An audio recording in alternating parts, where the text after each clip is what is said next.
fa tonga nanolotra ny voatsirambiny tanana ho an'ireo iarany tsy fampisakafo na ny kere any amin'ny tapany atsimon'ny nosy indrindra ny eo amin'ny distrikana Amboasary Atsimo ny fondation Ravelonarivo ny sabotsy lasa teo no nanatanterahany izy ireo izany asa sosialy izany. Nahatsiaro ireo mponina iarany kere any Amboasary Atsimo ny fikambanana fondation Ravelonarivo ny asabotsy teo.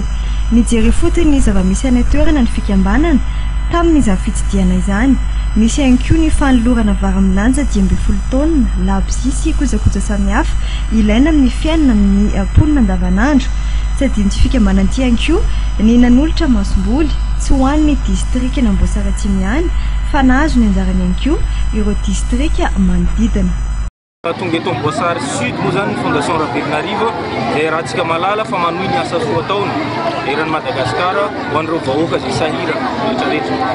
Fa vita ny tany misy natao momba ny trabolina ny cyclone izao zay tonga aty Atsimo aty amin'ny hanampy ireo namana fianakaviana kere. Dia tonga eto izay nitondra fanomezana ho an'ny distrikany Amboasary Atsimo ka fianakaviana ho arivo sy dimanjato zany no avoarain'ny fanomezana io. Vary 15 taona miaraka amin'ny labozia miaraka amin'ny rafokasika ary koa tsy maintsy sinjovina ny apiso ka nitondra zay masomboly, vary, tsaramaso, katsaka mba ahafahan'ireo sahiranareo mba mamboly mba tsy verenverena le ty kere ity. Ankoatran'ny Amboasary Atsimo moa zany dia nisy distrika anankitelo hafa nahazo amin'ny fanampiny koa dia ny distrikany Bekily, Betroka ary Tsimbe.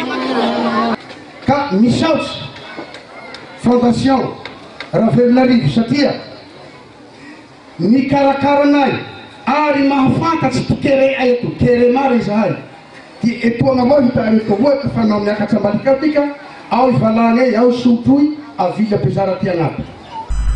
Ny fondation Ravelonarivo dia fikambanana mpanao asa fanasoavana ho an'ny mpiarabelona. Nakasitraka izao fandraisana ndraikitra izao moa ireo solotena mpanjakana ifotony nanotrina ny lanonana ny sabotsy teo.